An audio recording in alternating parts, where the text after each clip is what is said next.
Yes, guys, you know what time it is. It's your boy David at the Irish Shade, Ireland's #1 Spurs fan, bringing you a review with some of my favourite guests that I've seen knocking around on other channels and that.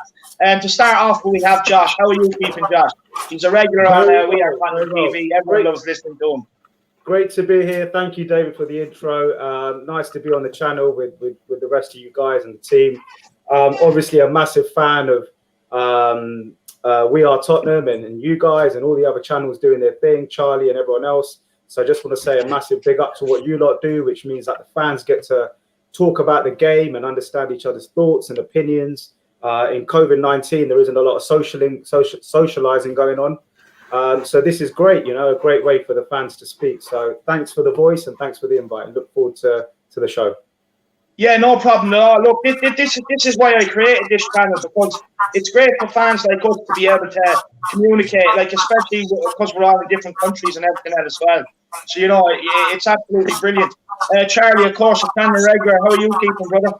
Yeah, good, David. Thanks for having me on. As always, I always enjoy coming on to your channel. Yeah, of course, we had a good time this morning. Talking about the Leeds game. I'm sure we're going to have just as a good time on here on your channel. So yeah, thank you for having me on as always, David. Yeah, no problem at all. I love listening to you, Charlie. And Gaffie, how are you keeping, man? I found a diamond in the rough, a person I've seen putting a lot of comments I found myself agreeing with. You came on one of my fan shows and you've been a big hit since. How are you keeping? I'm very good, thank you. And I just pick you up a lot. I didn't really have the confidence to ever really give my thoughts, and I thought one day, you know what, let's just go into one of David's videos. Went in, and ever since I've featured on Charlie's channel, and I thank you, Charlie, for the opportunity. And David, I thank you again for the opportunity now. So thank you, and let's look forward to a good stream. Yeah, no problem at all. No problem at all. So look, lads, we may as well crack on and get into it, delve into it. It was a game we needed to win. A big, massive 3 points. I'm absolutely delighted with the win. On another day, look, we're not going to get 3 mistakes from a team that gives us goals. But look, Josh, what do you make on yesterday's game? Look, first and foremost, we had to win, guys. I mean, the first thing on the top of the list was a win, and there was nothing else we could have taken from yesterday's game. So how we won it wasn't the most important thing. We're not in a luxurious position where we can dictate how we play and how we win just at this moment. The form table was something like 15th or whatever it is. Not great considering we were top of the league not long ago. So everyone's looking at us. We've just dropped completely from the top down to 6th, 5th, 4th, 6th, 5th, 7th, whatever it is. We kept going up and down. We had to get back up the table. So absolutely delighted that we won. But then the cherry on the cake was a clean sheet, 3 goals, Sonny and Kane back at it.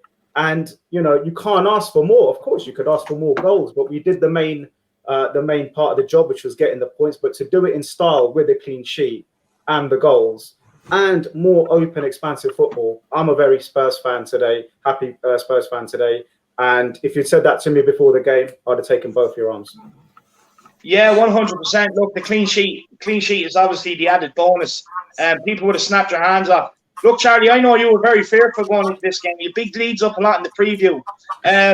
It was very comfortable in the end. What do you make of it?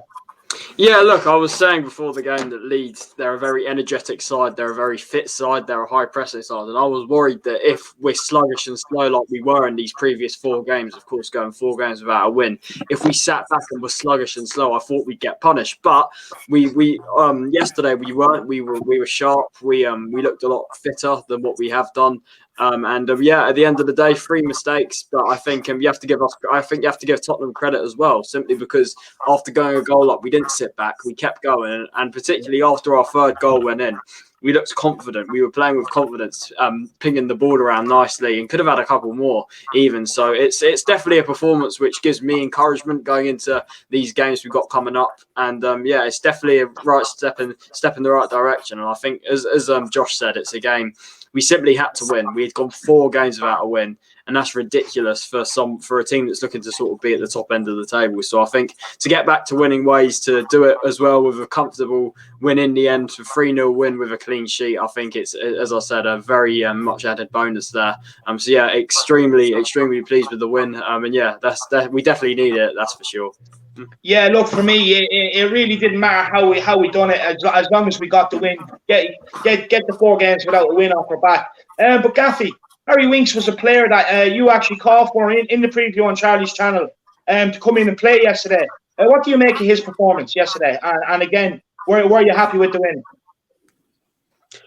Yeah, definitely very happy with the win. I think, the events that sort of led to the build-up of the game, I think were almost trying to suggest that we wouldn't necessarily get a win and maybe a draw or even a loss. For instance, if you think about, Leeds' previous games, I think it was at 4 on the trot they had won, and they were very convincing in their last game, so their confidence was really high. Whilst we were on the back of some disappointing performances and disappointing results. And then I think, we really wanted Fulham to be the game where we bounced back, having a bit more confidence before we went into the game versus Leeds. Now, one thing that you have to praise is you have to praise the mentality of the players, for going into that game and giving their all. So that's the first good point.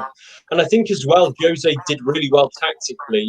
So I had called for Winks to start because of his obviously being a ball-playing midfielder. I thought it would allow us to really capitalise on the space in the midfield and get the ball forward more easily.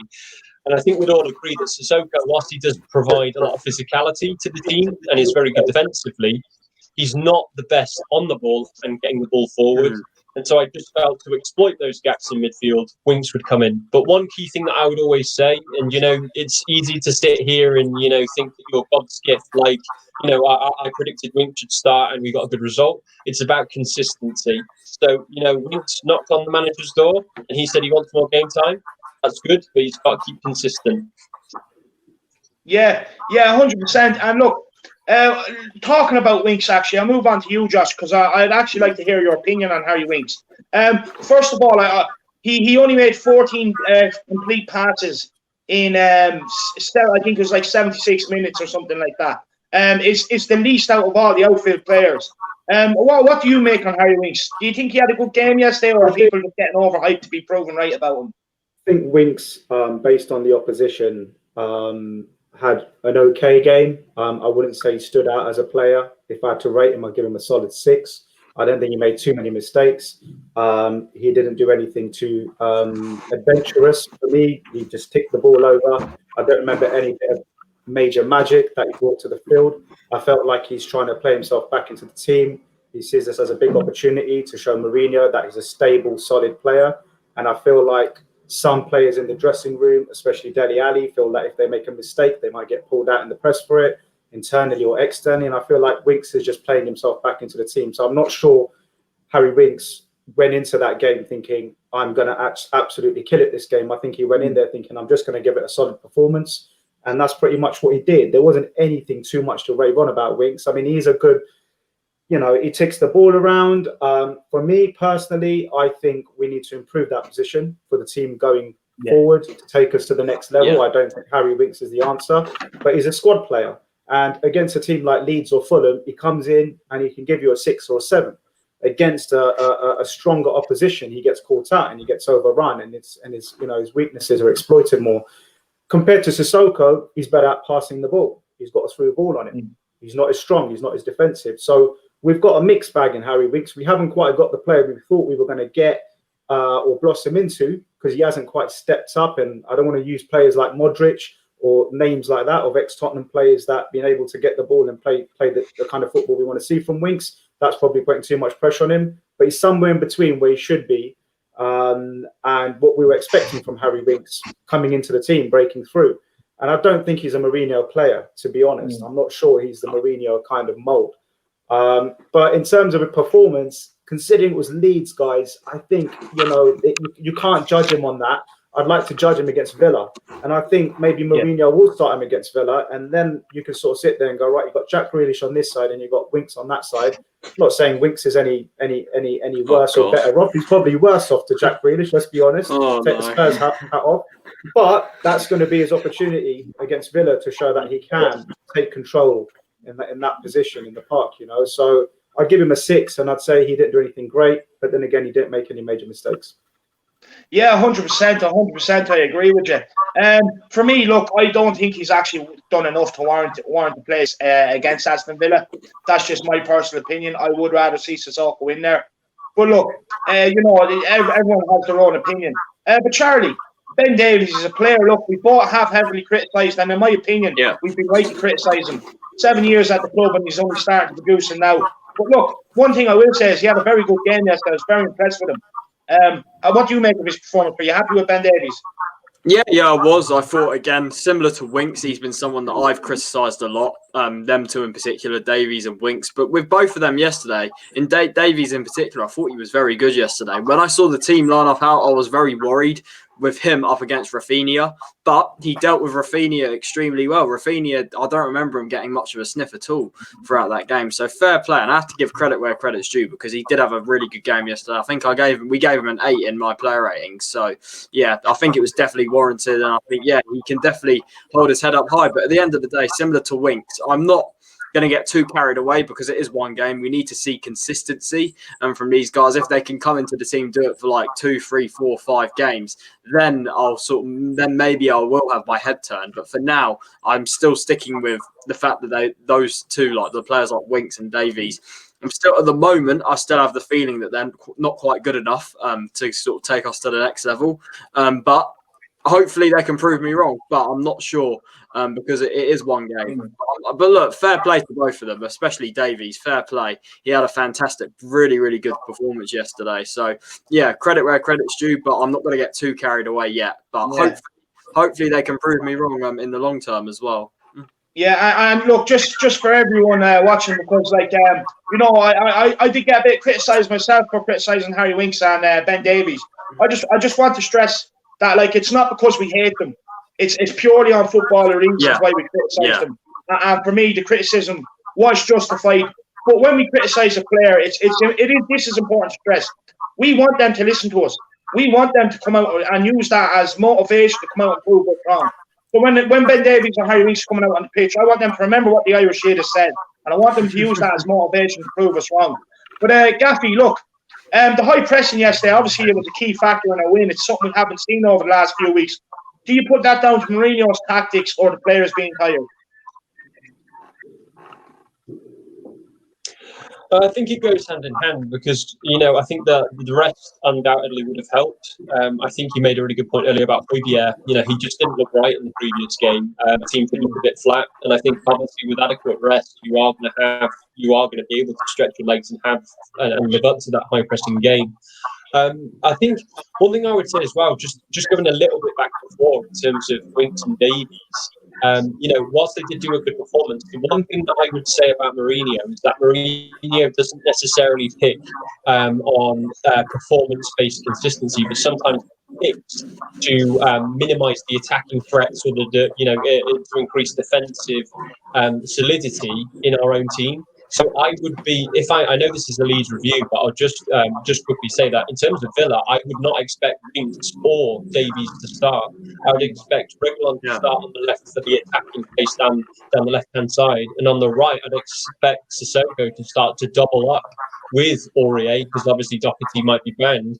Doherty will be banned for Brentford, I think. He's suspended for Brentford, so he'll be back because we got Marine as well on Sunday, so I think he'll be banned for Brentford. I think that's how it works. Well, yeah, I mean, I think based on his performance in the Leeds game, I think he'll probably be Aurier anyway. So I do think Jose's Mourinho tactics, and I think Jose's tactics often get a lot of criticism. The reason why they don't usually work, or sometimes don't work, is because it's the players not executing the basics. Yeah. Jose, if you think about Liverpool, you could have won that game. If you think of a number of the other games, we could have won if we just took our chances. So, I feel that, we've all identified before the weaknesses in our team and where we can improve. And like Josh was saying, I do feel that we need some improvements in that midfield, of course. Yeah. And I feel that once we get those improvements in those areas, we'll be a lot more dangerous than we are these. And I think next season, if we dip into that transfer market, get maybe a new winger, a new central mid, and a new centre back, I'd be saying title challenge all the way. Yeah, and as well, Gaffie, I just want to add a point there quickly, David.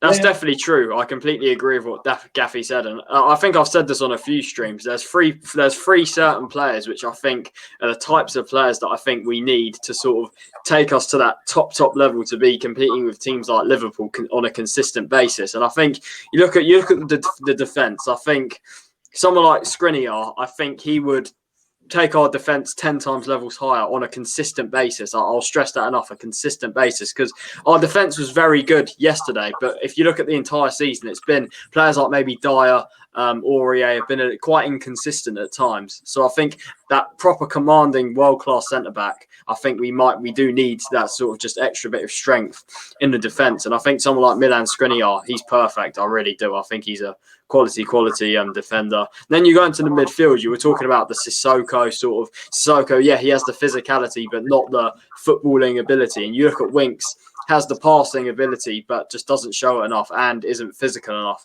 You look at a player like Bissouma of Brighton. He's someone that, similar to Sissoko in terms of his physique, his strength. However, he possesses the passing and shooting quality that Sissoko doesn't. So I think someone like Bissouma there to come in the midfield, not too expensive as well compared to other midfielders around Europe. So he'd definitely be a good option for me. And you move into sort of attacking midfield / right wing. Someone like Marcel Sabitzer, we know the links we've seen with him lately. Proper quality attacking midfielder will add that sort of playmaking ability, which I don't feel our team has at the moment. Yeah, we've got the likes of Ndombele, Lo Celso, but these guys, yes, they add creativity, but they're not out and out playmakers. And I think that's something we've missed sort of since Eriksen. And I think Sabitzer would add that sort of spark and that sort of killer pass that we may be missing at the moment. So for me, those are three players that I think would definitely take us to that next level. But at the end of the day, it's up to Levy, it's up to the club to go and get them. So hopefully they can back Mourinho, most probably in the summer, coming up after the season. So yeah, those are my three sort of players that I think could definitely elevate this club to consistently at the top level.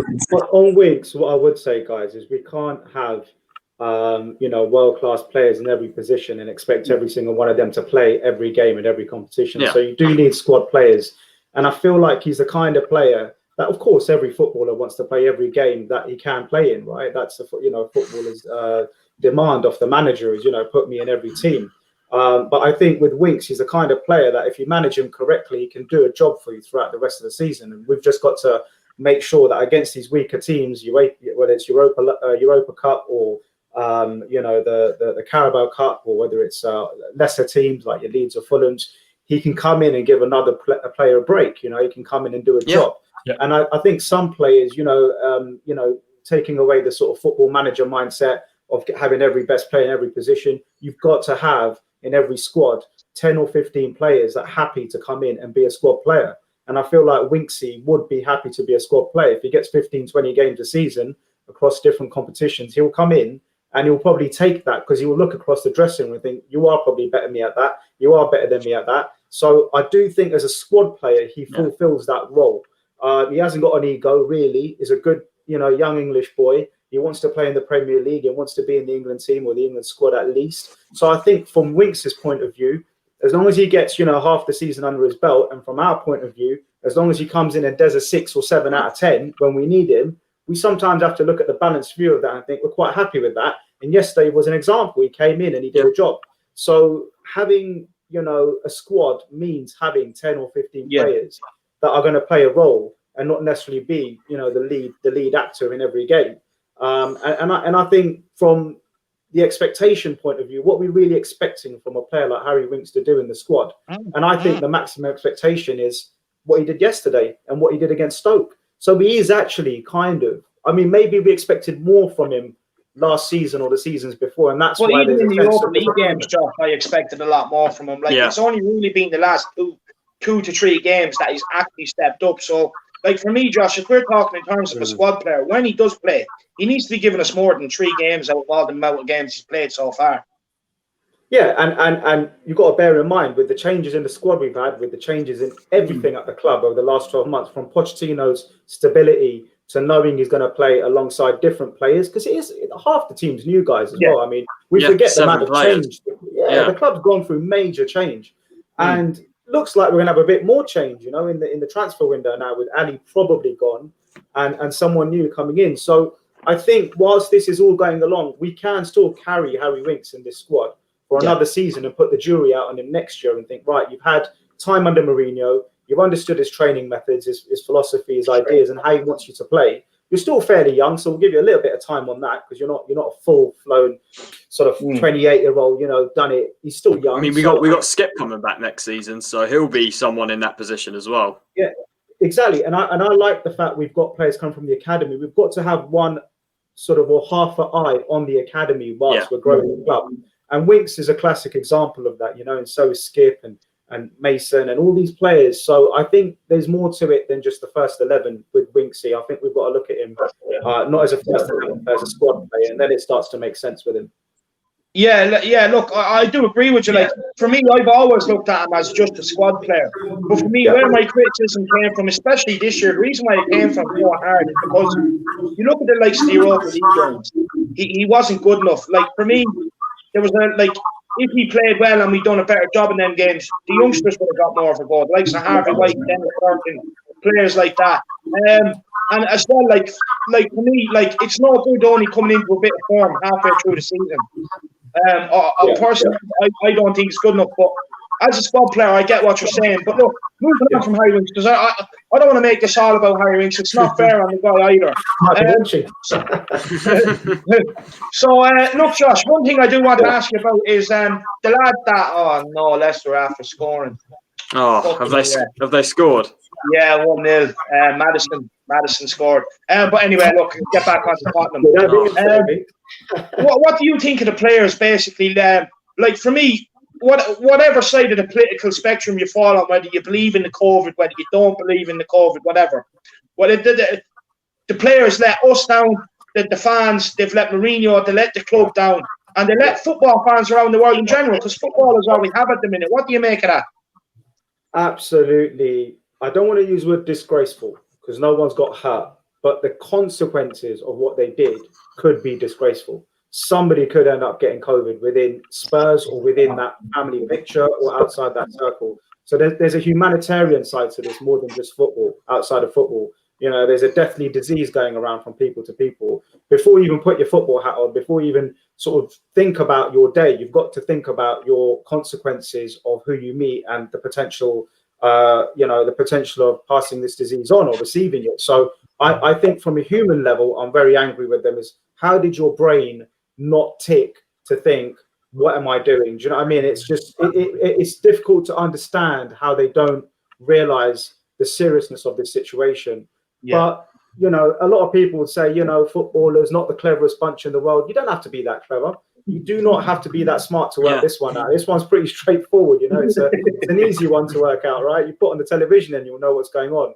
So I question their intelligence and their empathy to do what they did with their own family members. I mean, it's not like, you know, this is your own, you know what I mean? What are you doing? Like meeting your family members in a time like this. Secondly, what are you doing? Going to work. And it's the very only few jobs in society where you actually go to work and meet with 50 other people. What are you doing? I mean, hopefully there are a few bottles of champagne down and they just lost all track of sanity, because how they did that was just beyond me. But on the other side, they're young, they're kids. Yeah. Lamella's not a kid. The Celso's young. Reggie, you know, looks about 14. I mean, you know, Uncle Mourinho needs to sit down with them and say, look, boys, your parents might not be in this country and you might be living on your own, and I'm sending you Christmas gifts and you're making me look like a pig. Do you know what I mean? What are you doing? Yeah. Like, where's the respect for me, your boss, your manager, your father figure? So, you know, let's not be hard on them, but it's put the club down.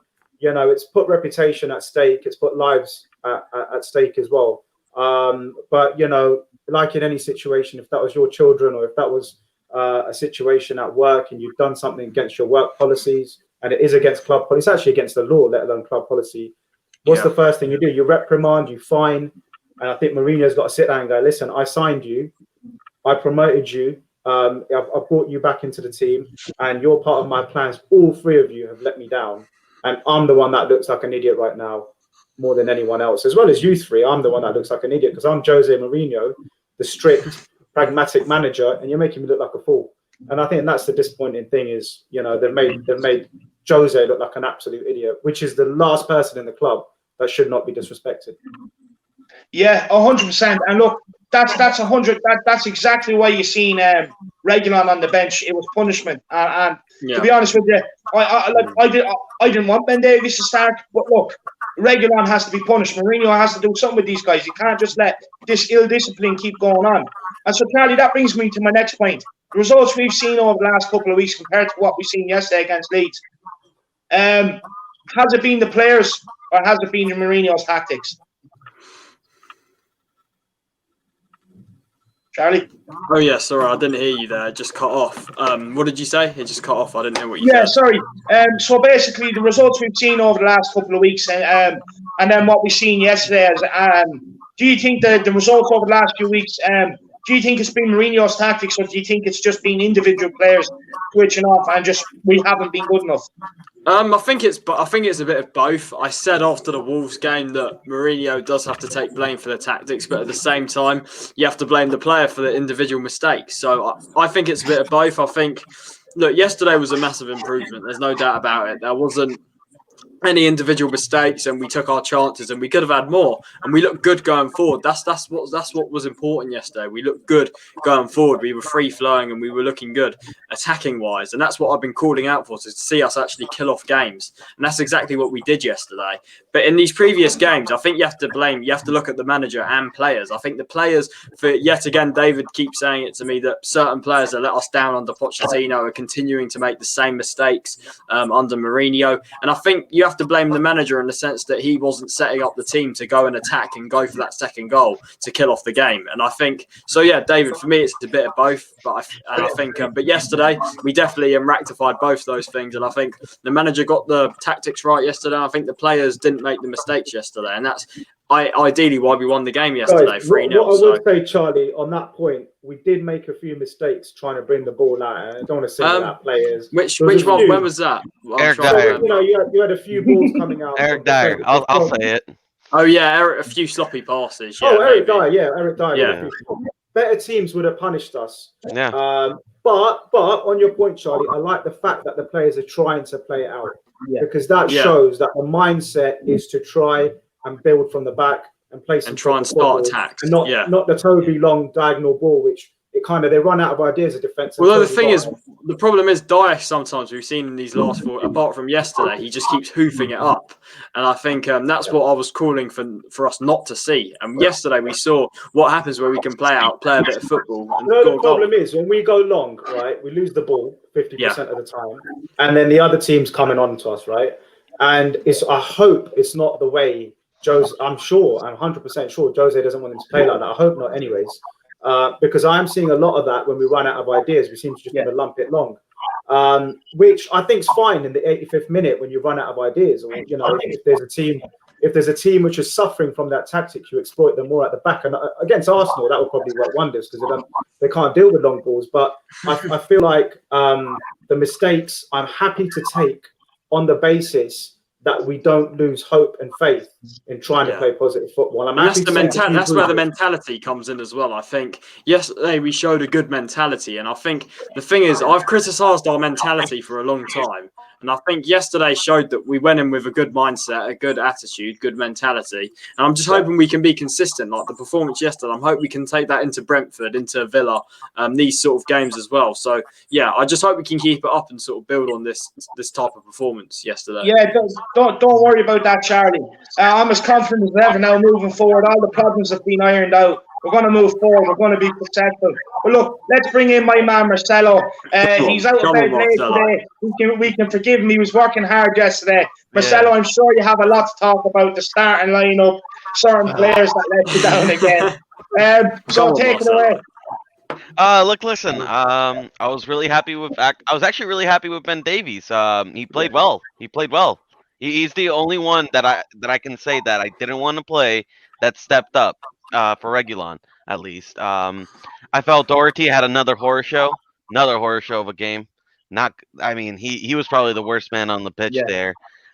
Eric Dier, still the same sloppy. Listen, man, we were lucky to have Toby that game. Because Toby is the only one with creativity in that back line. He's the only one with brains. You know what I mean? That can find space for the midfield. You know what I mean? This is what I'm saying. You can't have this. This is why I always kept harping on Dier, even when we were, top of the league. This is why I keep harping on. I rather see Rodon still. Even though we won, I rather see Rodon because what I seen from Rodon is more football ability than Dyer will ever have. Dyer just can't I'll just add pass. to your point there, Marcelo, as well. I definitely agree with you, and to an extent that Dyer, this season, right, his overall defensive play has been very good. It's been very solid. He's been a very good, but it's just his technical ability has let him down. I feel his passing's been sloppy, as you said there, and like when he hoofs it long, it's just going nowhere. And I can understand where you're coming from with Rodon because I feel with Rodon, you saw against Chelsea on his debut, he was taking risks. You could see he was trying to play out, sort of driving to midfield and stuff. So look, there's definitely more sides to it as well. But you've definitely got a good point there, Marcel. I think, guys, one thing about Eric Dier though in his defence is he does header the ball out well. Yeah, and his headering ability is pretty much up there with Toby. You know what I mean? He's not far off. Maybe even better than Toby at headering the ball out. So I think with Eric, I also think he's a confidence player, and I think he wears his heart on his sleeve. And I think he's one of these players where when he's up for it, he can go overboard and boil over. And I think he needs to mentally cool down and control himself. If only he had the same blood as Toby, because he's just missed the call, regardless of the situation. I feel with Eric, he does get a little bit overly sort of, and he's a real braveheart, and I feel he's a real kind of put your your head on the line kind of guy. Yeah. Obviously, we've seen him kung fu people in the crowd to like headering out 92nd minute headers. The guy's, he's a little bit too a bit erratic, is what I would say. Sometimes, and he needs to work on his mental side as well. I feel like he's got a couple of screws. He's going to go out with a machete one day and go mad, and we're going to see him on the front page one day. He's got that kind of restlessness about him. But to his credit, he's a great header of the ball, scoring goals and defending. But yeah, absolutely, with his feet, he needs to sort them out. And I wonder if they're coaching him on. I wonder if Ledley King actually looks at this and says, right, Eric, your weakness is technical, bringing out the ball. And maybe he's trying. And that's what we saw yesterday. The guy's trying to spread the ball out, and his distributions, has to improve. And maybe he's working on it. We'll see for the rest of the season. But hopefully it's an area that he's aware of. I respect your opinion and all, Josh, but for me, I'm kind of like past that. You know what I mean? Like, this guy's been here long enough, and he can't do a first touch and pass. Nah, like, I want to see ability. I want to see footballers. You know what I mean? I'm tired of this. Oh, he has a lot of heart. He has a lot of passion. Like, okay.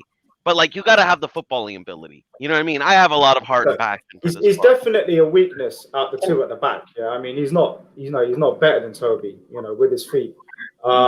We need to improve that area for sure, and Rodon seems better in a footballing sense. He seems like he could probably play the ball out better. But then when we're getting bombarded with balls coming in the box, which a lot of teams do to us, he's 6'4". We need Eric Dier, Rodon is 6'4". He can easily. He had the most clearance against Chelsea. He had the most clearance. I'm telling you. A couple of points. Yeah. That's okay. Go ahead. I would just say with Dier, I can see both sides, because I agree with Marcelo in that he's not the best. Well, he's not very good at playing the ball out the back. But then I also agree with Josh in terms of Dier is a Mourinho player. And I think earlier in the season when we had the best defensive record, Dier was part of that defence, so we do have to give credit. And if you look at the goals we concede, how many of those goals are directly attributed to Dier's mistakes?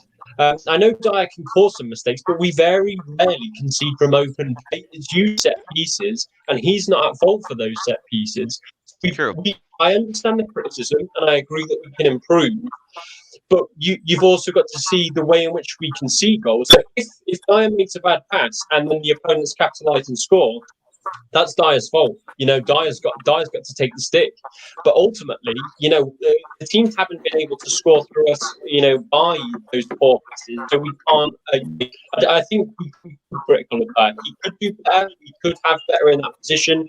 Alderweireld is our best centre back, but I feel I agree with Josh in terms of a confidence player, because I feel we do have a solid back line. I liked Rodon when he came in and played against Chelsea, but I feel that Mourinho has more confidence in Dier than he does Rodon, and that's because Jose tends to.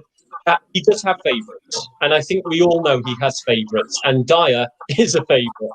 Yeah. I think the other thing, guys, Eric Dier in the dressing room seems like a respected man. Oh yeah. It seems like he's got a voice in the dressing room, and Mourinho likes the character in a player. You know, he really likes someone who's made it up. I think as well, Gaffie, you talk about favourites as well. It's funny because we all knew and sort of thought that not just Dier, that Lucas. Oh wait, my mic's echoing. I can sort of hear my own voice from someone's thing. Shouldn't be me. I don't know whose it is, but I think it's fine now. But anyway, you saw with Lucas Moura as well. We all thought he was another favourite of Mourinho because he kept playing him in like every game last season and at the beginning of this season. But now he's sort of been dropped, and like we sort of. I just want to know what you guys think of that, because you say Dier, but I used to think he had other favourites as well. Like Lucas Moura was the main one that he kept playing. I think Mourinho's favourites change every few games, guys. No, I think Dier will always be his favorite. Yeah. I mean, no. Like, I swear to God, no. Did you see the documentary? When he looked at Dier, he was like, "Oh my God, look at this." He was talking about him like it was like fucking Maldini, man. Yeah. What an amazing. I'll tell you why he loves Dier. If you go back and look at the documentary, I think it was one of his assistants was in his office talking to him, and he said that Dier is the only one that's willing to fight. Like, you know, he's aggressive. He's the only aggressive one in the team. And we all know Mourinho likes a player like that. And for me, that's probably why he is the favourite. But look, Marcelo, you make your point on the game and that yesterday, and then I have a few other points I want to move on to. Yeah. No, obviously the biggest point is Son and Kane. You know, the best partnership duo in Europe. You know what I mean? They keep bailing us out, man. And you know what I mean? I want to give the team credit, because I do think we played well. I think the midfield was very well. I mean, Endon Baller, man, what a player! What a player! Special player. He's honestly like our most gifted player in that team. But yeah, no, I felt like we played well, but I kind of want to see other people. I mean, I know Toby scored the goal, that was nice and all, but I want to see other forwards step up. You know what I mean? Yeah. I love Stevie, but man, you got to be burying that chance that you have. You know what I mean? He had an open goal and he skyrockets it. You know what I mean? Even Mourinho looked like, come on, man. You know what I mean? Like, I love Stevie, but man, you gotta improve on the finishing. I want to stop depending on Son and Kane. I want other people to start scoring. Yeah. No, I had a point on Bergwijn as well, because I said it on my stream as well that, yes, you're right, Marcelo, you're right about the finishing and stuff. Yes, he definitely needs to improve that. But what I will say about him is that he's getting into these positions, which other players aren't doing. You look at Moura, Bale, they're not getting into those positions. And I think Bergwijn, yesterday, when he came back in the team, we look a lot more complete going forward. We just look sharper. We miss his pace, we miss his dribbling, we miss his ability to, you know, track back. Absolutely. No, I'm not saying drop Bergwijn. I think when I saw Bergwijn, I saw a very big difference in our defense and our ability to counter. And I think, I think as well, you look at his just in the fact that he's getting in the position. So I think with him, all you need to do, if we can work on his finishing, if he can fix his finishing, then I think it will definitely be a sort of undroppable in a way. If we can just get his finishing right, because he's doing.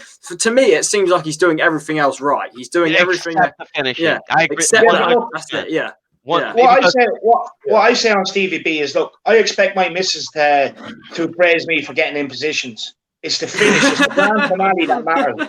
It is the grand finale that matters. Yeah, no, but David, I expect her to ridicule me if I can't do the business. Do you know what I mean? David, you can't lie. David, you can't lie though. When we had Stevie compared to other right wingers, we look a lot better in the counter and a lot better defensively with Stevie. I agree with you. Completely agree. I think based on that, just the fact that Stevie can bring up the ball, make those drives, make those trackbacks, keep us defensive and offensive, I think he has to stay. He just needs to work on his finishing. That's it. Honestly, that's only it. I'd rather have him than Lucas and Bale. Yeah, 2-0. Forget about Leicester, man. Waste, man. We got a game in hand anyway. Yeah, so. man. Forget about Leicester. On Stevie B, right? He's probably the least worst player that we've got to choose from, right? Because Moura's not doing it. Bale's not there at the moment. Yeah, and I think he's actually, his job after scoring goals is to stretch that defense and give Kane and Son a bit of space. So he's actually got more than just putting the ball in the back of the net. He's got to make space for the guys next to him, which are two of the world's best, you know, in the top 5 in the world right now. So he's got a very, very big responsibility to actually do them fake ghost runs and actually pull a player out of position, whether it's a left back, a right back, or a defender. And he's got to allow Son and Kane to go in. And I hope those three are working on that on the pitch in training sessions on how they exploit defenses, because if he's not going to be scoring goals, at the very minimum, I want to see him stretching defenses and making runs. And yesterday was a good example. He was just running and running and running. He didn't feel like he'd given up, you know. He was just kept going with his muscle injuries, with his whatever problems he's got with his legs. But what I was pleased to say with Bergwijn is, A, getting in the positions. Fair enough, he didn't finish them, but his work rate was up there. And I think we've got to recognise that. We can't let that, the one stat in the last column, which is goals, can't define Stevie B's performance every game. We've got to look behind that, what he's doing. And yesterday was a good example. And Mourinho needs to remind him of his responsibility outside of scoring goals. Because as soon as you make space for those two, whether it was the penalty winning it or whether it was making, you know, ghosting runs down the channels, it gives Kane, Ndombele and Son space. And football is about space and movement and exploiting space. And once you're in the space, you then have an opportunity to shoot and make it, you know, make something happen. So let's give Stevie some benefit, some credit, on what he did yesterday, which was running into channels, which I thought was a little bit missed. Look, I'd probably come across wrong on Stevie B. I actually like Stevie B. I actually thought he had a very good game yesterday. I was one of the first ones to come out and say it, because I didn't understand the criticism on social media he was getting. I actually thought he had a very good game, and it is just a matter of time before he scores. But Stevie, you have to work on your finishing. That's just the only thing that's letting you down at the minute. Has anyone else anything to add on Stevie B before we move on to Matt Doherty? No. Respect Stevie B, though. You know what I mean? Yeah. Quit hitting. Yeah. Put some respect on his name. Put some respect on his name. 100%. Right, so lads, we're going to move on to my fellow countryman. So we are. Look, he's a player. I actually thought it was a great signing when we signed him. It hasn't worked out. I'll be honest with you. It hasn't worked out. Watching him with Ireland, just the only thing what I can compare it to is we have Seamus Coleman at right back. He's been our right back for years. He's been absolutely quality. And Matt Doherty was playing well with Wolves in the Premier League, and we were still playing Coleman. And now that Doherty has got into the Ireland team and he's moved to Tottenham, and as well being in the Tottenham team, it just looks like to me that lads, he's just not got out at this level. It's just looking to me he's just not good enough at this level.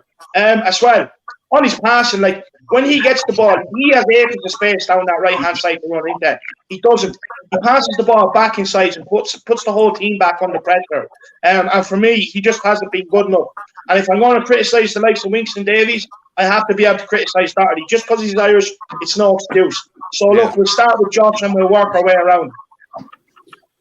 I'm disappointed, David. I'm disappointed. You know, the stats he put up last season were incredible. He was in my fantasy team all year last year, and he did well for me.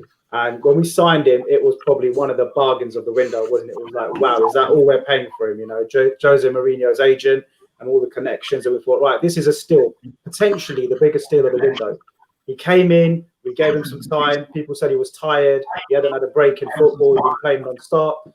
But now there's been enough time. There's been enough opportunities, and he's just not delivering. And I wonder if he's got the engine to do the job. And remember, playing for Spurs is different to playing for Wolves. You know, the opposition is going to, you know, come for it a bit more. They're going to be in your face a bit more, and you're not going to get the freedom you might get for Wolves. You know, teams are not going to defend in numbers against Wolves, but they will do against Spurs because we're a top team. So I just wonder if he's finding that balance different to what he was used to at Wolves, the space he had and the freedom he had. And here he's got to be more disciplined. He's got to actually follow a set role, and he can't just do what he wants. And I feel he's struggling with the discipline of his role. I feel the fitness is not where it needs to be. His engine's not quite there. And I feel like maybe there's parts of him which look around and think, I'm not the number one anymore. You know, I'm competing with other players. Yeah. And I wonder if that psychologically has knocked him back to think, maybe I'm not as good as I thought I was. Maybe I'm not the fans' favourite. So he's come from up there. He's come to a bigger club, reality check, and he's not stepped up. And I feel there's a combination of reasons. Do I think the writings on the wall for him? No, I think we still need to give him time. I think he needs to get used to the players around him, the system. He was at Wolves his whole life pretty much. This is still a brand new club for him. So it's still early days, but I mean, I give him a 5 out of 10 so far. But I think the best is yet to come, but it's just taken longer than what we expected. Yeah, 100%. I couldn't agree more. Gaffie? Yeah, I mean, I'd sort of echo Josh's response there. You know, I think there was an opportunity in the Leeds game where he got quite far forward and he was on the edge of the box, and I thought, you know, maybe actually have a shot, but he looked to cut inside. And I feel if he had that confidence just to shoot, and if he did get a goal, then maybe, you know, that might be the catalyst for something to happen. You know, I think a lot was made about the formations, but we've also got to think that we've actually played with that 5 with Doherty playing. I think it was the game before Leeds, and he still didn't look great then either. So, you know, I think, who knows, you know, I don't want to go down the route of saying, you know, making excuses for him every week, but I think, you know, maybe with a bit more settling time, he seems to play better when he plays with Bale, which is, I think there's a better relationship there between him and Bale, but maybe a bit more time. But, you know, ultimately, he's got to up his performances, because I think even Jose will be disappointed because he's not the player at the moment that he signed from Wolves. Yeah, 100%. Marcelo? Yeah, listen, I'm really disappointed in Doherty. I mean, when he first signed, I knew he was good at Wolves, but I always said it. He was a wing back, so unless we plan on playing him wing back, he's not going to do the right back job properly. It's going to take him time. He wasn't my first choice. I mean, for me, I wanted Dumfries or my fellow Brazilian Emerson, who's a young up and comer. He plays in Betis. He's a baller. But I mean, listen, we signed him, so I'm gonna back him. You know what I mean? He has a season for me. Every player for me always have a season. You know what I mean? Yeah. To you know get in the team, because you never know. Players sometimes take a little bit longer than others to adapt to the team. But yeah, no, he's been disappointing. And honestly, like when we did play, you know, him in his position at right wing back, he didn't look good. He almost looked worse. You know what I mean? Like I felt like the game with Wolves, he was horrible. He didn't look good. Man, I want to see him improve, and I want to see him drop more performances. And as far as what Josh said, I think I agree with you. You know what I mean?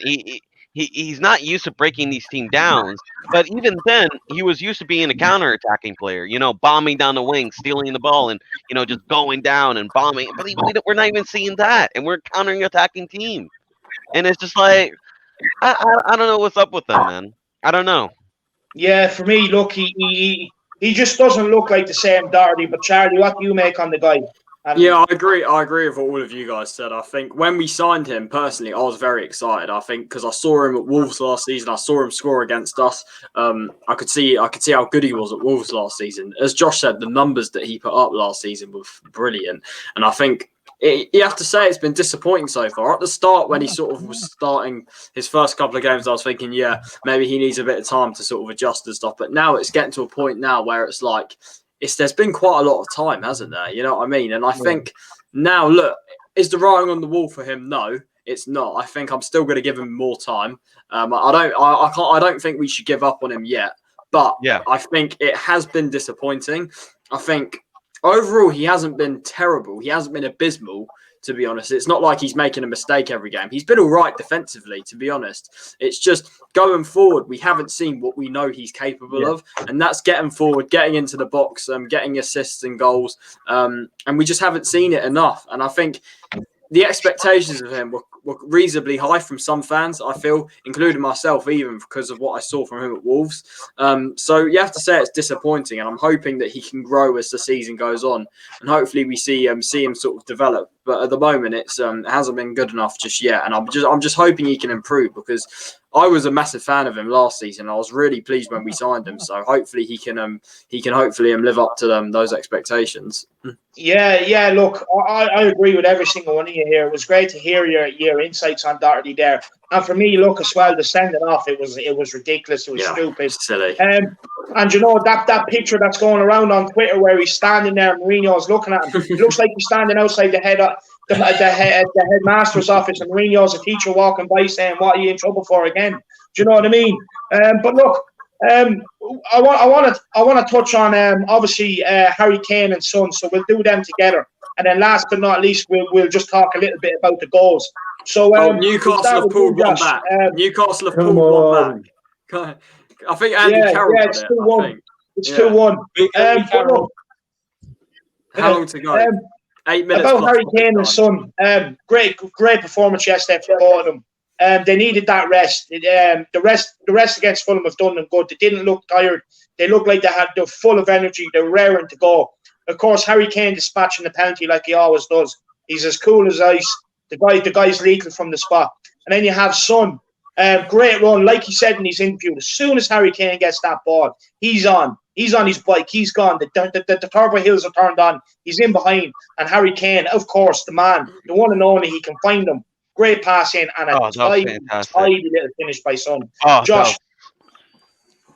That was beautiful. That finish from Son. Oh, man. Oh, what a pass. What a pass from Kane. What a pass. That is a work of art, that goal. Kane just keeps on doing it, doesn't he? I mean, he is. We are literally living with God in Harry Kane. Yeah, and now Son as well. He's brought his disciple and he's brought Son along with him. He's really raised Son's game. And since Ali's come out and Eriksen's come out, those two are the last left of that four, and they've both sort of obviously looked at each other and said, right, we've got to get through this. We've got to carry the team on. From the transitional players that we've lost to what we've got. And Tanguy wasn't quite doing it last season. He's doing it now. But those two completely Mr. Reliables. They're just absolutely in and out. The one thing I will say about them is that they do get tired and run down into the ground. That's where other players have to step up. That's the other players, and I want to see Tanguy get 15 goals. If I'm Mourinho, I'm giving Tanguy a target of 15 goals. 15 up there. 15 goals. 15, 1-5. Well, he's already got, what's he got, 3? 2 in the Premier League. Two goals in the Premier League. Yeah, so 15 all competitions. The reason I say that is because he's talented enough. He's talented enough, and he's playing with 2 world-class phenomenons right now. He's playing with top 3 strikers in the world, top 5, let's say, because there's 2 of them, right? And the rest of the team, the others have to chip in. For me, Tanguy is the main man. He's got the quality, he's got the confidence, he's got the swagger, he's got everything to go with that package, right? He can actually make himself world-class playing with those 2. We've talked about Bergwijn. He's got to take on more responsibility to keep those guys ticking and keeping those guys nice and prime. But tiredness and injury are the 2 things we have to be careful of, both those players, especially Kane. So managing them 2 is more than just playing them and just relying on them. It's Mourinho pulling them out the last 10 minutes to go. Yesterday, Vinicius came on. Good, Mourinho. I like that. When we're 3-0 up, take Son off, take Kane off, and start using the squad more. But guys, I mean, they are just unbelievable. I mean, we are so blessed. Yeah. And I mean, Son, I mean, Kane all day long, Mr. Tottenham, but Son, I mean, how much can we, I mean, it's just crazy. He's starting to now outgrow, and no one outgrows the club, but he's starting to outgrow his peers. He's starting to outgrow his players at the club, bar Kane, and he's growing I mean, Mane, no, sorry, not anymore. Not Mane anymore. No, I'm sorry. Son is a world-class player. There's no debate. There's no debate about it now. Everyone used to have this debate. I've been saying it. It's a debate with Mane, but for me, this season it's still a debate, but this season he's overtaken him. Yeah, it was on par. But Son's been the best winger. He's been the best winger in the Premier League. But guys, what we're lacking on the right, lacking on on the right. Bergwijn. I would love to see Zaha. Wilfred Zaha would be my man. He's quality. Thoroughbred. He's at a good age where he knows how to play the game in this league. Put him on the right, and for me, we do big things with Zaha on the right. But what we've got at the moment, those 2, wrap them in cotton wool, wrap them away from everyone with COVID-19, and manage them, Mourinho, so that you pull them off at the right time. Because prime Kane and Son, nobody can deal with them. There's no defense that can deal with them. Yeah, completely agree. Yeah, 100%. Well, Gaffie. Yeah, I mean, I completely agree with everything Josh has said there. They're phenomenal, absolutely phenomenal players, and Son's really, really steps up. And Harry Kane's 2 players in one. He literally is 2 players in one. Yeah, he can deliver the balls in, and he can finish them himself. What a player! But I also, I don't want to take it away from Kane or Son, but I do want to praise Mourinho here as well. And Paul Merson, the big clown, that was saying that Harry Kane wouldn't score goals. Jesus Christ. Man, on about Oh Kane and my you and God. Son have been Clown sports, as Marcelo says. Clown sports. If you see their statistics now, imagine if they keep it up until the end of the season. And one other thing as well is that, when you see the goal combinations they will become the best goal combinations from each other in Premier League. But who was the manager of Didier Drogba and Frank Lampard when they were the best partnership? Jose Mourinho. He had that meeting with Kane in the documentary. I want to take you here. He's taking him here, and Harry Kane is delivering here as well. Absolutely. Yeah, 100%. Well said, Gaffie. Man, Gaffie, I don't know how I can follow up after what Gaffie said, but you're the best hype man in the business, so no problem here. Yeah, it is the morning though, so please excuse me. No, but come on. Sonaldo, bro. I've been saying about this guy. I've been saying about Sonaldo. I've been saying if he was in Liverpool, he would be doing 10 times the things that Mane does. You know what I mean? Like Mane in his whole career has had the likes of Robertson. You know what I mean? And Trent, feeding him balls after balls after balls, man. Sonaldo. The difference is between Sonaldo is he's had Ben Davies for most of his career. You know what I mean? So he's had to take up the role and say, you know what? I'll be the left back and the left winger, bro. I'll do the job. Give me the ball, bro. You know what I mean? Sonaldo don't miss, man. He's the man. He's the what would be interesting, guys, to look at the conversion ratio between Kane and Son. Yeah. That would be very close. Yeah. That would be a close one. Son, I read this stat. It was like Son's overall conversion rate. He's like outscoring his XG or something this season. Yeah, literally, it's insane or something. He's scoring like most of his shots, or literally something like that. It's absolutely insane. But yeah, no. Then you got the Harry Kane. Come on, man. I mean, Harry Kane is just. For me, he's the best striker in the world, man. You know what I mean? Yeah. He reminds me of. I mean, not in terms of like play style, but like he reminds me of like Ronaldo Nazario. You know what I mean? Like Ronaldo Nazario wasn't just like a typical striker. He was a striker with a lot of pace and amazing dribbling, which is not something you often see. You know what I mean? Ronaldo Nazario just looked like something different, and that's what Kane is. He's different than these strikers. You know what I mean? Like sure, Lewandowski, you're a great finisher and all, but can you make those type of passes? Do you have the vision? Can you play all these different roles? I don't think you can. You know what I mean? Big respect to Aguero. You know what I mean? Big legend. Probably the best Premier League striker of all time. You know what I mean? I give him that respect. But like, I don't see Aguero doing things that Kane does. I think, guys, with Aguero, he had a bankrolled midfield behind him and next to him. Yeah, Kane's done it in a lesser team, lesser money, lesser players. Yeah, right. Yeah. For me, he outdoes Aguero even though Aguero's got more goals. He outdoes Rooney. All these players have played in Galactico teams where they've been given the best midfielders to support them. Whether it's Beckham, Scholes, Giggs, Keane, Ronaldo. What's Kane had? Nothing. Yeah, and Kane steps up. And Kane steps up for everyone. You know what I mean? Like, oh, we're missing Ericsson. We're missing creativity. Okay, boss, no problem. I'll be He's the best all-round forward the Premier League's ever seen. He can pass. He's got his passing abilities like De Bruyne. His shooting's the best, as good as anyone's, and just defending from corners. He can do everything. Literally, he's the most complete footballer. And guys, to top it off, he leads by example. He runs into channels. When it's 0-0. He closes down defenses. He's on the line. You can't ask for more than what we get from Harry Kane, and he sets the tone for the team when things are not quite going our way. So, I mean, we could speak about this guy for the rest of our lives. We will. Yeah. I do have a proposition. Maybe, I don't know. This is kind of just popped in my head. It's a little bit out of, context. It's not really what this is about. But we were talking about goals, right? And I know maybe he might be going, but I kind of want to see a midfield between Højbjerg and Domballer as a number 8, which is what I think he is. I think he's a box-to-box. I don't think he's an attacking midfielder. But Ndombele is a number 8 and Dele Alli as a midfield. I was calling for that as well. And honestly, I think that will solve our goal problem. It will give Kane and Son and Kane a little bit more rest in a little bit because Dele Alli, okay, maybe sometimes he loses the ball, but he can sniff a goal at any time. You know what I mean? Yeah. He's good at sniffing a goal, and we need someone like that as well. You know what I mean? Like Bergwijn, yes, he's fantastic, but he doesn't have that same, smell for a goal like Dele Alli has. You know what I mean? Dele Alli Do you can know find what? those channels, and I Do you really know want what, to see Marcelo? that. What we'll do is we'll actually hold that point because that's one we'll use for one of our debate shows. That's one we I can love have a those. debate on. Yeah. That's a very Alex. good point. Yeah, Alex Yeah. on there, good. Ballon d'Or. Ballon d'Or. Do you think Kane has a chance? Yep.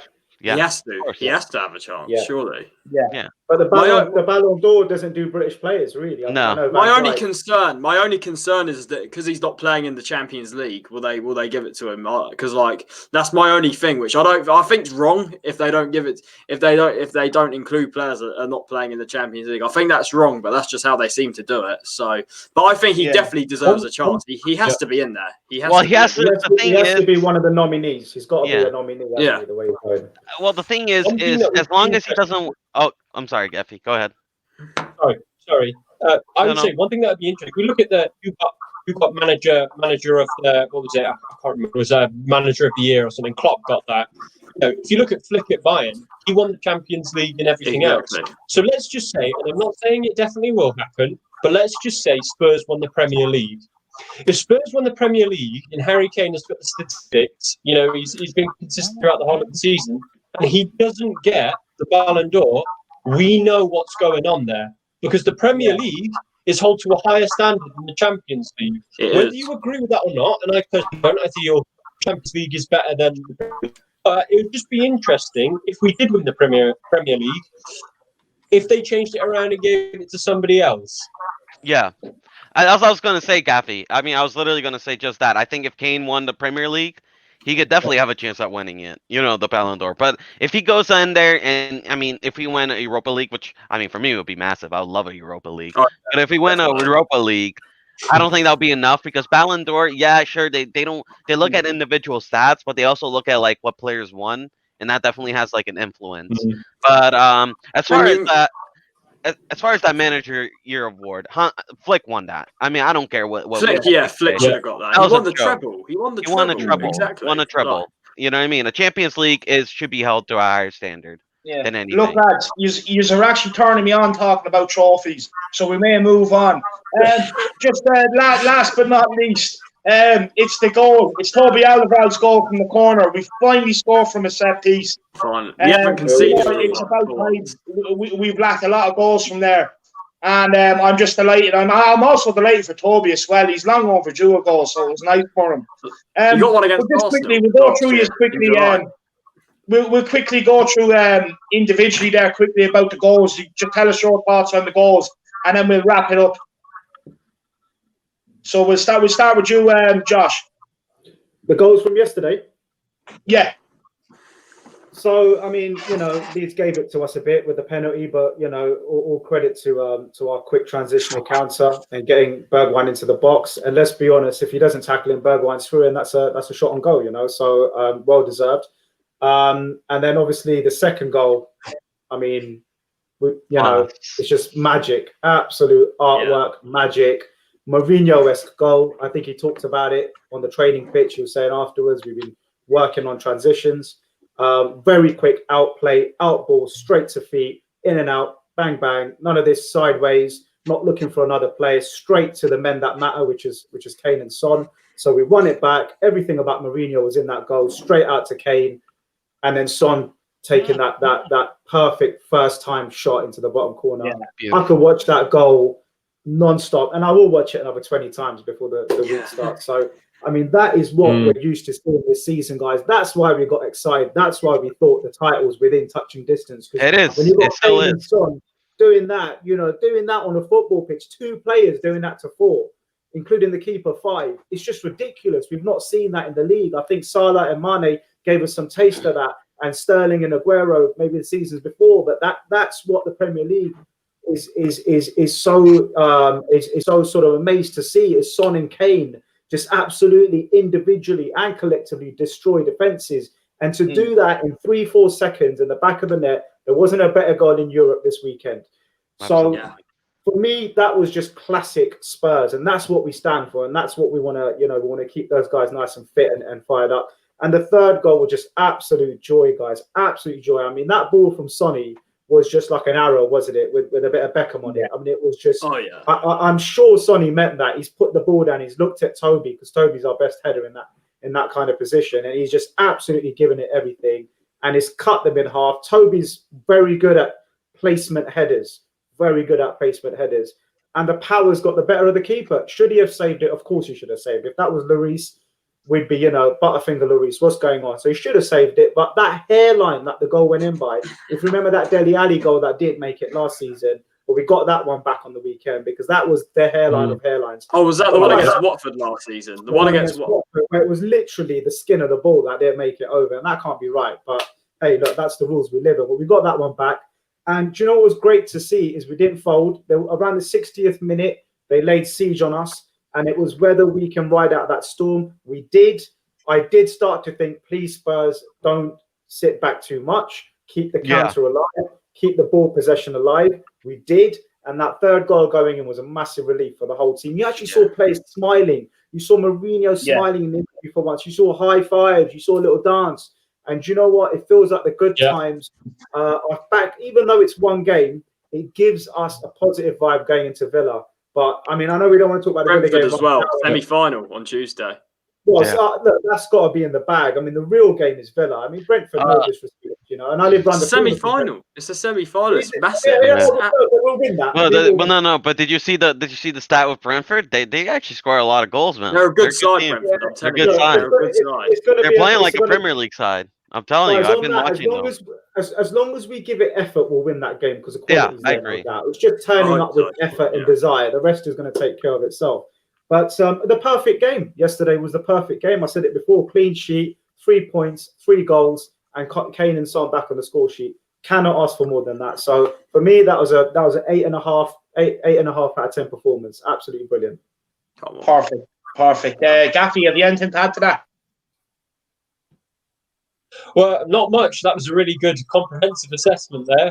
So, just a couple of minor points. I think for the first goal, what I was really impressed with, please don't get me wrong, I'm not a wing type man.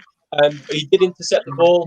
I know he only made 14 passes, but he fed it to Bergwijn, and he got that, ultimately led through that pass. So great to see there. Really, when Kane steps up from the penalty spot, I don't even worry. I know it's going in the back of the net, and it was great to see. The second one, Son, pass. You can't perfect. The way it goes around, right to his feet, and the finish, it's like he didn't even have to think about it. The accuracy, the pinpoint accuracy of that in the corner, and the keeper was in the right way anyway.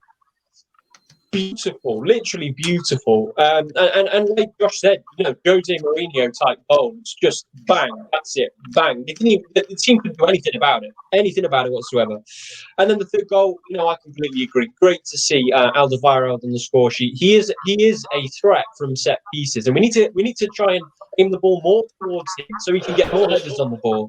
And even if that didn't go in, Dier was there, and I think he passed the ball into the keeper, and that definitely did go over the line as well. So if we didn't get the first one, we would have got the second one regardless. But yeah, great performance and great goals. Yeah, 100%. And I tell you what we'll do with you two, because the two lads summed up the goals perfectly. I'll let you two end on Pierre-Emile Højbjerg. So Marcelo, you take it away, and then we'll end with Charlie. The general, man. Ironman, baby. The general, baby. He takes the midfield, man. He takes the midfield in charge. I mean, what can I say about Højbjerg? Our most fit player. This guy has played every minute, and he still goes out there and put like 9 out of 10 performances, 10 out of 10 performances. He is the bargain of the the summer. I don't care what anybody tells me. What was it, 3 million for that? Come on, man. You kidding me? I'll take that any day. That's a bargain. And Højbjerg was fantastic. And I will say this. I'll add this to the team. The one thing I was really impressed is I was so scared when we scored the first goal. I was so scared because I was like, oh, here we go again. Now we're going to sit back. And we did do that for a couple of minutes. But then once we start warming back up to the game. And we kind of start matching their intensity a little bit.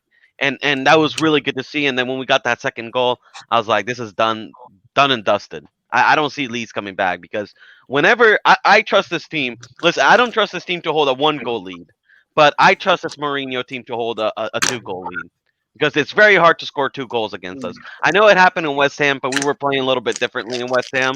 We were playing a little bit more. That's why. Yeah, and Sanchez was playing. Sanchez is like almost 2 mistake given every game. But yeah, no, I mean it was a good all around performances. I do still think some players need to be replaced, but listen, Højbjerg, fantastic. He's the best player in the team. Yeah, brilliant. Charlie, have you anything to add to that? Yeah, completely agree. Pierre-Emile Højbjerg, every week we're saying the same stuff week in, week out about him. He is absolutely insane. He's the player we've missed for so long. We haven't had a player like him since Dembele, really. And I think he's been just insane. He mops up everything there is to mop up, puts the tackles in, has a leadership. And Gaffie described it earlier on as well on my stream. The captain without an armband, the Mourinho on the pitch. I think it showed yet again yesterday. And I just want to make another point as well regarding Mourinho's press conference after the game. I don't know if you might have missed it, but you could see the dig he aimed at Bruno Fernandes and their penalties. He was like, certain players score 10 penalties a season.